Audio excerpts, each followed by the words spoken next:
Why did Noppon Saengkham beat Zhou Yuelong? Noppon Saengkham arrived at the China Open semi-final with something that very few players can ever experience. Confidence, not ordinary confidence. The kind of confidence that comes after beating some of the biggest names in the sport. First came Judd Trump, then Ronnie O'Sullivan, then Shaun Murphy. And now, standing between Saengkham and a place in the China Open final was Zhou Yuelong. For Zhou, this was an enormous opportunity. A place in a major ranking event final was on the line, and perhaps even more importantly, he was playing in front of a home crowd. But there was one problem. Noppon Saengkham had stopped looking like a player who was supposed to be intimidated by anyone. And that mentality eventually made the difference. The final score was 6-5, but the score alone doesn't tell the story, because this was a match in which both players had opportunities to take control. Both players had moments when they looked capable of winning, and both players came extremely close to reaching the China Open final. But when the match reached its most important moment, Saengkham produced something special. And that is where the story really begins. From the opening frames, it was clear that Zhou could not simply wait for Saengkham to make mistakes. Noppon had already shown throughout the tournament that he was capable of playing under pressure. He wasn't necessarily trying to dominate every frame with huge breaks. Instead, he was extremely comfortable playing the percentages. He was willing to wait. He was willing to defend, and most importantly, he was willing to take his time. That is a very dangerous combination against a player like Zhou, because Zhou Yuelong is at his best when he can establish rhythm, when his long potting is working, when the cue ball is under control, and when he can build one break after another. He can make the game look incredibly simple. But when the opponent refuses to give him easy opportunities, the match becomes much more complicated, and Saengkham understood that. He didn't need to beat Zhou at everything. He simply needed to make sure Zhou couldn't play his best snooker for long enough. That was the first major battle of the match. And there was another factor that shouldn't be ignored. Noppon had already been through several high-pressure matches at this tournament. He had already defeated players with far greater reputations. So when Zhou put pressure on him, Saengkham had something that Zhou didn't have at that particular moment. Proof that he could survive, proof that he could close matches, and proof that he could beat the biggest names on the table. That psychological advantage is extremely important in a deciding frame environment, especially when the match is balanced. Because when the score is close, you don't just play against your opponent, you play against your own thoughts. You start thinking about what happens if you miss. You start thinking about the final. You start thinking about the opportunity that might disappear. And that is exactly when experience under pressure becomes incredibly valuable. Saengkham had already spent the entire tournament learning how to handle that pressure. Zhou, however, refused to let the match slip away. And this is what makes the result so interesting. It would be wrong to say that Saengkham simply dominated the match. He didn't. Zhou had his own periods of excellent snooker. He stayed close enough to keep the pressure on Noppon. And eventually the match developed into exactly the kind of contest that both players probably wanted to avoid. A deciding frame match. At 5-5 there was no room left for mistakes. One frame, one chance. One mistake could decide everything. And this is where the match became less about who was the better player overall, and more about who could produce the better performance at the exact moment when it mattered most. For Zhou, the situation was particularly painful, because after fighting his way back into the match, he had done the hardest part. He had survived, he had kept his hopes alive, he had forced the deciding frame. At that point, you might have thought the momentum was with the Chinese player. The crowd was behind him, the match was level, and Saengkham had already played an enormous amount of high-pressure snooker during the tournament, but Noppon didn't panic. And then came the final frame. This was the moment when all the previous frames suddenly became irrelevant. It didn't matter that Zhou had fought back. It didn't matter that the match had been balanced. It didn't matter that both players had looked nervous at different points. The only thing that mattered was what happened next, and Saengkham produced a champion's response. He got the opportunity, and he did not waste it. The break was extraordinary. Saengkham eventually completed a 134 total clearance in the deciding frame. And that number is important, because this wasn't a scrappy final frame decided by a few mistakes. It wasn't a frame where Saengkham simply waited for Zhou to miss the final black. He took control of the table and finished the match himself. A 134 clearance under that pressure is exactly the kind of break that tells you something about a player's mental state. You don't make a clearance like that in a deciding frame if you're completely overwhelmed by the occasion. You make it because you're able to focus on the next shot, then the next one, then the next one, until suddenly the match is over. And that is precisely what Saengkham did. According to viewers following the match, Zhou barely got a chance to respond in the decider. One fan described it perfectly: Zhou simply didn't get an opportunity after Saengkham's phenomenal break. And that tells us everything about the final frame. So why did Zhou lose? The simplest answer is, he didn't lose because he was dramatically worse. He lost because Saengkham was better when the match became most important.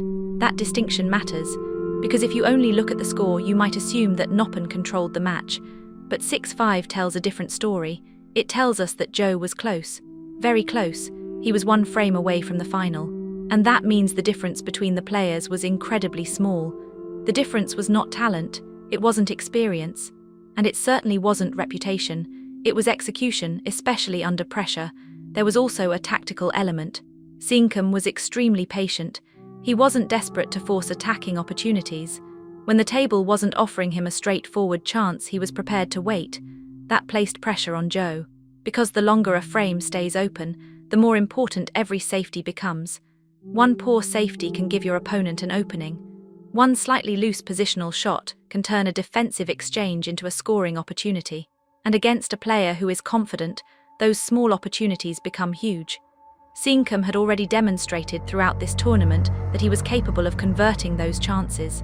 And that made every mistake by Zhou more dangerous. But perhaps the most impressive part of Noppon's performance was his emotional control. Think about what this player had already done.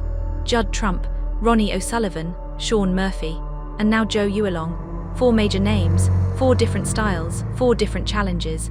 And yet Saengkham kept producing the same basic response. Don't panic, don't rush, don't try to prove anything, just play the next shot. That mentality is one of the reasons this run has become so remarkable. The victory over Trump could have been considered a huge upset. The win over Ronnie could have been considered another surprise. But after beating Murphy and then Zhou, it becomes much harder to call this a coincidence. This was a pattern. Saengkham had found something. For Zhou, the disappointment will be enormous, because this was not a quarter-final exit. This was a semi-final. He was one match away from playing in the China Open final, and he had already done enough during the tournament to prove that he belonged at this stage. But the problem with semi-finals is that being good isn't enough. You have to be better than the other player at the right moment. And in this match, the right moment came at 5-5. That's where Saengkham delivered. There is also an interesting contrast between the two players. Zhou is one of the most naturally talented young generation Chinese players. He has been around the biggest stages for years. He knows how to build breaks. He knows how to score. And when his game is flowing, he can beat anyone. But Saengkham's run through this tournament has been built around something slightly different: resilience. He has been repeatedly placed in situations where the match could easily have turned against him. And instead of collapsing, he has stayed in the contest. That quality becomes increasingly important as a tournament progresses, especially when you're playing one elite opponent after another. And perhaps that is the biggest lesson from this match. You don't necessarily need to play your best snooker for an entire match. You need to be able to produce your best snooker when the opportunity arrives. Zhou had periods where he looked excellent. Saengkham had periods where he looked vulnerable. But when the final frame arrived, there was no hesitation from Noppon. He saw the opportunity. He took it. And then he produced a 134 clearance to finish the job. That is elite match management. For Zhou, there will obviously be questions about what could have been done differently. Could he have been more aggressive? Could he have played better safety? Could he have created more pressure before the deciding frame? Perhaps. But the reality is that this was an extremely fine margin. And sometimes you have to give credit to the opponent. Saengkham didn't steal this match, he earned it. He stayed calm when Zhou fought back. He accepted the pressure. And when the final chance appeared, he produced one of the biggest breaks of the match. And now look at what this victory means. Noppon Saengkham is into the China Open final, and his route there is almost unbelievable. Trump, O'Sullivan, Murphy, Zhou Yuelong. 4 consecutive victories against players who are capable of winning major tournaments. And now only one opponent remains: Mark Selby, the 4-time world champion. And suddenly, what started as an unexpected run has become a genuine opportunity to win one of the biggest titles of Saengkham's career. For Zhou Yuelong, however, there is still plenty of reason for optimism. He reached the semi-final. He pushed one of the hottest players in the tournament all the way to a decider, and he showed that he could handle the pressure of a major event. Yes, losing 6-5 hurts, especially when you were one frame away from a final. But this was not a performance that should be remembered as a failure. It was a match decided by tiny margins, and the final margin was one incredible clearance. So why did Noppon Saengkham beat Zhou Yuelong? Because he was more composed when the pressure reached its absolute maximum.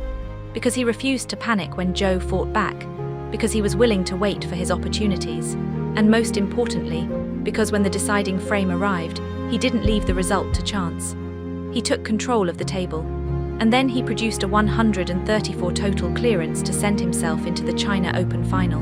6-5, one of the closest possible victories, but also one of the most impressive.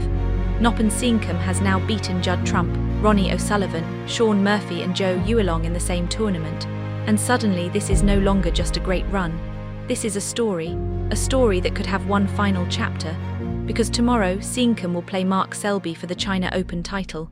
And after everything that has happened this week, it would be very difficult to bet against Noppon's belief now.